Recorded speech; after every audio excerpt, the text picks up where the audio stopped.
न तो हमरे को रख देता तो रिटायर होने के दिन में मार देते हम चाइना पे, जो से रखेंगे। पाकिस्तान पे हम नहीं मारते, जानते हैं क्यों? तड़पा के मारने में किसी को बहुत मजा आता है। परमाणु बम मार देंगे तो मर जाएगा वो, तड़पा के मारिए। क्यों? अमेरिका उसका साथ छोड़ दिया गया, और चाइना को मार देंगे तो चाइना भी साथ छोड़ देगा। तो जब किसी लड़की को उसका बॉयफ्रेंड छोड़ देता है ना, तो कितना तड़पती है वो, मेरा बॉयफ्रेंड कहाँ गया, मेरा बॉयफ्रेंड, ऐसा तो कहीं मिला ही नहीं था, मोटरसाइकिल पे घुमाता था ये, तो बहुत तड़पती है। वैसे ही पाकिस्तान को तड़पाना है। पाकिस्तान जो है ना वो चाइना का रखेल है, उसको यूज एंड थ्रो। चाइना मत जाके तड़पेगा, कितना मजा आएगा बाघा बॉर्डर पे जाके देखना, तड़प तड़प से। अब कौन सी भैया मिलिट्री पावर हो गई? सैन्य शक्ति। सैन्य शक्ति, मिलिट्री पावर। आपको पता है कि हमारे पास सेना है। अब यहां समझिए ध्यान से कि कहा जाता है कि अपने ही अपना जब घर का दीपक आग लगाता है ना, तो फिर घर नहीं बच पाता है। इसलिए ऐसा घटना पाकिस्तान में कई बार हो चुका है। पाकिस्तान की सेना ना वहीं के राष्ट्रपति और प्रधानमंत्री को मार देती थी और खुद शासक बन जाती थी।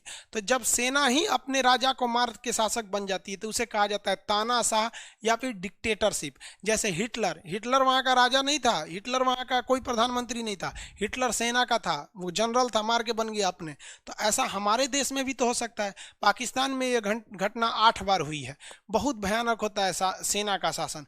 अरब देश जितने हैं सब उसमें सद्दाम हुसैन क्या था? सैनिक शासक था, सेना प्रमुख था, अपने प्रधानमंत्री राष्ट्रपति को मार के खुद बन गया। शेख अब्दुल्ला साले यमन वाले वो भी यही थे, मिस्र के होस्नी मुबारक भी यही थे, इराक में जो इसमें सीरिया में जो चल रहा है बशर अल असद यही थे। मतलब सेना से आपको बच के भी रहना है, क्योंकि अगर सेना गड़बड़ की ना तो फिर आप कहीं नहीं जा पाएंगे। आप खुद सोचिए, अगर सेना बगावत पे आ जाए तो कौन लड़ेगा? पुलिस आपकी, Bihar police, UP police, UP police तो यूपी पुलिस, बिहार पुलिस, ये लोग क्या लड़ पाएंगे लोग सेना से?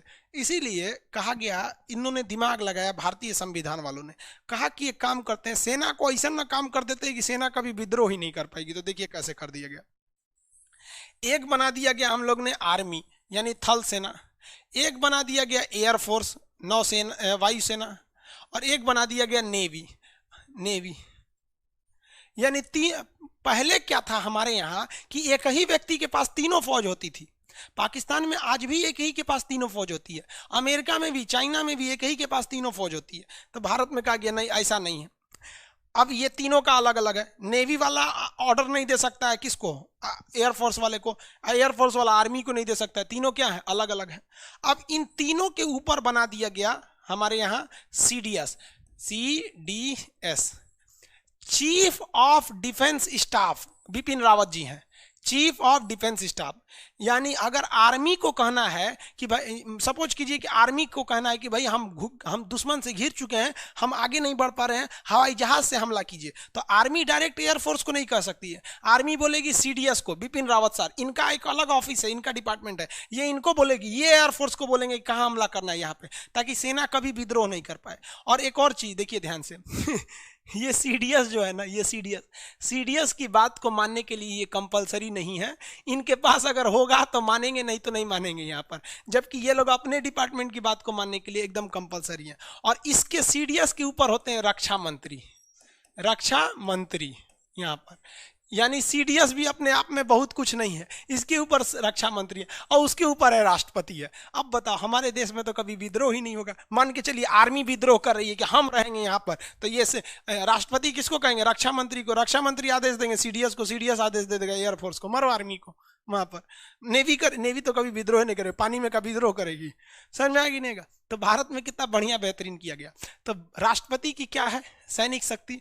वो थल सेना, वायुसेना, नौसेना, चीफ ऑफ डिफेंस स्टाफ, रक्षा मंत्री, इन सब से ऊपर होता है। यानी तीनों सेनाओं का कमांडर कौन होता है? राष्ट्रपति। अब ये राष्ट्रपति को कमांडर होने के नाते 3-4 शक्तियां प्राप्त हैं। युद्ध की घोषणा जो है जब भी होगा तो राष्ट्रपति के साइन से होगा। अगर प्रधानमंत्री कह दे कि चाइना पे हमला कर दो, नहीं हो सकता है। जब तक लिखित में आदेश राष्ट्रपति नहीं देंगे तब तक युद्ध हो ही नहीं सकता है। आप कहेंगे कि ऐसा क्यों सर? तो देखिए, आर्मी कहेगा कि भैया हम युद्ध तभी करेंगे जब CDS हमको लिखित देंगे तब, और CDS कहेंगे कि हम लिखित तब देंगे जब रक्षा मंत्री हमको लिखित देंगे तब। और रक्षा मंत्री का नियम है कि आप जब तक राष्ट्रपति लिखित नहीं देगा आप कर ही नहीं सकते हैं। तो युद्ध की घोषणा कौन कर सकता है? राष्ट्रपति। और युद्ध को खत्म करने की भी घोषणा कौन करेंगे? राष्ट्रपति, क्योंकि राष्ट्रपति का ही साइन आना चाहिए कि हाँ रोको युद्ध को, नहीं तो युद्ध भी नहीं रुकेगा। समझ में आ गया कि नहीं? युद्ध का। तीसरा, परमाणु हमला। परमाणु हमला का कौन? परमाणु हमला के लिए किसकी जरूरत है? 3 लोगों के साइन के, 4 लोग चाहिए परमाणु हमला के लिए। राष्ट्रपति का साइन होना चाहिए, रक्षा मंत्री का साइन होना चाहिए, प्रधानमंत्री का साइन होना चाहिए, और थल सेना जो सेना है, सेना प्रमुख का साइन होना चाहिए। बड़ी लंबा घटना होता है परमाणु हमला करने के लिए, इतना सिंपल नहीं है कि परमाणु हमला मार दो। अब तो 5 कैटेगरी कर दिया गया परमाणु हमला करने के लिए। पहला आपको चाहिए राष्ट्रपति, राष्ट्रपति साइन करेंगे। उसके बाद आपका चाहिए प्राइम मिनिस्टर साइन करेंगे। प्राइम मिनिस्टर के बाद आपका रक्षा मंत्री साइन करेंगे। रक्षा मंत्री के साथ आपका सुरक्षा सलाहकार साइन करेंगे, अजीत डोभाल। और अजीत डोभाल के बाद सेना अध्यक्ष साइन करेंगे, जो थल सेना के अध्यक्ष है ना, थल सेना अध्यक्ष। वायुसेना से नहीं पूछा जाता है, थल सेना अध्यक्ष पूछेगा। 5 कैटेगरी कर दी आप। तो इतना लोग का जब साइन हो जाएगा ना, तब परमाणु हमला करना है। अचानक ऐसा नहीं है कि मार दे परमाणु बम मार दे, मतलब हमरे को रख देता तो रिटायर होने के दिन में मार देते हम चाइना पे, जो ससुरा कहेंगे। पाकिस्तान पे हम नहीं मारते, जानते हैं क्यों? तड़पा के मारने में किसी को बहुत मजा आता है। परमाणु बम मार देंगे तो मर जाएगा वो, तड़पा के मारिए। क्यों? अमेरिका उसका साथ छोड़ दिया गया, और चाइना को मार देंगे तो चाइना भी साथ छोड़ देगा।